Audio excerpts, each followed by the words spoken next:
Hello बच्चों, e learning में आपका फिर से स्वागत है। और आज हम जो पढ़ने वाले हैं वो हैं पूर्ण संख्याओं की कुछ प्रॉपर्टीज़ या फिर प्रगुण जिन्हें कहते हैं। तो देखो उनमें बहुत मज़ा आने वाला है, खेल की तरह होने वाला है। तो देखो कैसे खेलते हैं इस खेल को, जिससे आपको चीज़ें भी समझ में आ जाएंगी बहुत आसानी से। तो देखो क्या करा है यहाँ पर। सबसे पहले मैंने पूर्ण संख्याओं के योग का संवरक प्रगुण पढ़ रहे हैं हम यहाँ पर। अब इसमें क्या होता है, देखो यहाँ पर एक थैला बना हुआ है ना।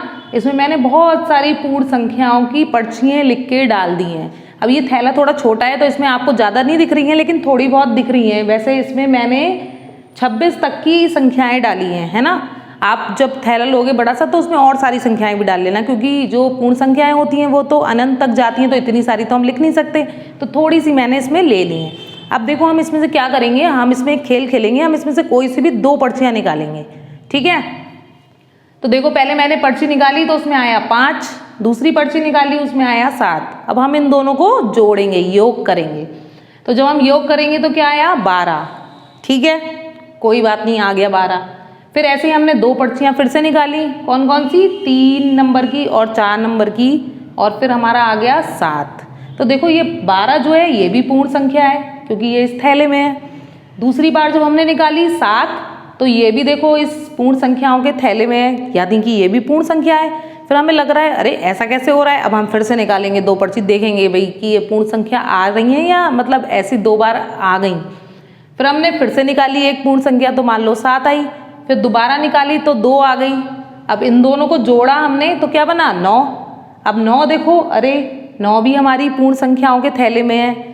फिर हमने कहा एक बार और करते हैं, ठीक है, आखिरी बार, चलो फिर से 2 पर्चियाँ निकाल लेते हैं।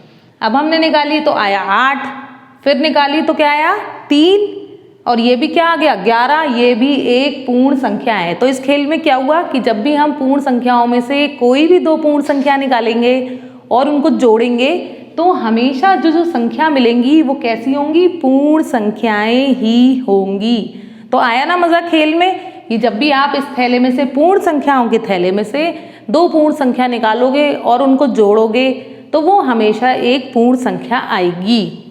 अब देखो इस बादल में क्या लिखा है, इसमें लिखा हुआ है कि 2 पूर्ण संख्याओं का योगफल सदैव पूर्ण संख्या ही होता है। और इसका जो ये खेल खेला हमने, इसका नाम क्या था, इसका नाम था संवरक प्रगुण। यानी कि संवरक प्रगुण के अनुसार अगर आप कोई भी 2 पूर्ण संख्याएं निकालते हो और उनको जोड़ते हो तो वो हमेशा पूर्ण संख्या ही आएगा। मजा आया ना ये खेल खेल के। चलो अब एक दूसरा खेल और खेलते हैं। उसमें क्या देखेंगे, देखो अब हम पढ़ेंगे योग का क्रम विनिमय प्रगुण। अब इसमें क्या होगा, अरे देखो यहाँ पर टॉफीज दिख रही हैं, है ना। अब टॉफीज खा लेना बाद में, पहले पढ़ो। देखो क्या करना है सब, जैसे मान लो आप बाजार गए और आपने 3 टॉफी खरीदी हैं, और आपका भाई बाजार गया, वो भी 2 टॉफी ले आया। तो जब ये हुआ, चलो अच्छा जोड़ते हैं दोनों की टॉफी कितनी हुई, तो सिर्फ जोड़नी है ना, अदला बदली नहीं करनी है कि मतलब वो ज़्यादा खा ले आपको कम मिल जाए फिर बाद में लड़ाई हो जाए, ऐसा नहीं करना है। क्या करा कि 3 टॉफी आप लेके आए, 2 टॉफी भाई लेके आए, फिर आपने जब जोड़ी सारी टॉफी तो वो कितनी हुई 5, ठीक है।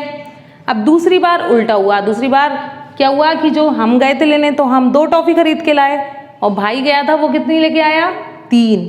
अब इन दोनों को भी जोड़ा तो क्या आया 5। अरे ये तो एक सी संख्या आ रही है। फिर भी चलो हमने सोचा एक और करके देखते हैं। अब क्या करा हमने, हम देखो 3 कदम चले, ठीक है, पूर्ण संख्याओं की लाइन पर हम 3 कदम चले और भाई चला 2 कदम। तो टोटल कदम कितने चले, या आप ही 2 कदम चलिए तो टोटल कदम कितने हो गए 5। ऐसे ही पहले अगर आप मान लो 2 कदम चले, उसके बाद 3 कदम चले तो भी क्या आया 5। तो इस खेल में हमने क्या सीखा कि अगर हम 2 में 3 जोड़ें या फिर 3 में 2 जोड़ें तो हमारी संख्या जो है वो वही आती है। देखो टॉफी के केस में भी यही हुआ कि 3 ली पहले, फिर 2 ली तो भी 5 आई, 2 ली पहले बाद में 3 ली तो भी कितनी आई 5, है ना। मज़ेदार खेल। मतलब अब इस खेल में हमें क्या पता लगा, इसमें हमें ये पता लगा कि अगर हम 2 पूर्ण संख्याओं को जोड़ते हैं, ठीक है, तो उसके योगफल पर उनके क्रम का कोई प्रभाव नहीं पड़ता। क्या मतलब हुआ, मतलब हुआ कि अगर हम पहली कोई संख्या पहले लिख लें या फिर वही संख्या बाद में लिख लें तो उससे हमारे योग पर कोई फर्क नहीं पड़ता। अब आप भी ऐसे ही करना ये दोनों खेल खेलना और इनके क्रम बदल के देखना और फिर देखना कि आपकी भी जो संख्याएं आएंगी वो पूर्ण संख्याएं आएंगी। समझ में आया? तो ये जो हमारा क्या कहते हैं खेल था, इसका नाम था क्रम विनिमय प्रगुण। तो आज की इस वीडियो में हमने 2 नए खेल खेले पूर्ण संख्याओं के साथ और जिनके नाम थे, देखो नाम मैं बार बार क्यों ले रही हूँ, क्योंकि नाम थोड़े कठिन है। अगर आप मेरे संग नाम लोगे ना तो आपको अच्छे से याद हो जाएगा कि हमने पूर्ण संख्याओं के संग कौन कौन से खेल खेले हैं। तो पहला खेल जो हमने खेला था उसका नाम था संवरक प्रगुण और जो दूसरा खेल खेला वो उसका नाम क्या था, क्रम विनिमय प्रगुण। तो ये दोनों खेल जो हैं खेलना, लेकिन इन्हीं नामों के साथ, ताकि आपको नाम भी अच्छे से याद हो जाएं। और हाँ, अभी पूर्ण संख्याओं के बहुत सारे खेल बचे हैं तो वो हम अपनी अगली वीडियो में खेलेंगे। तब तक इन खेलों से खेलना और अपने घर पर रहना, सुरक्षित रहना, ध्यान रखना अपना। बाय।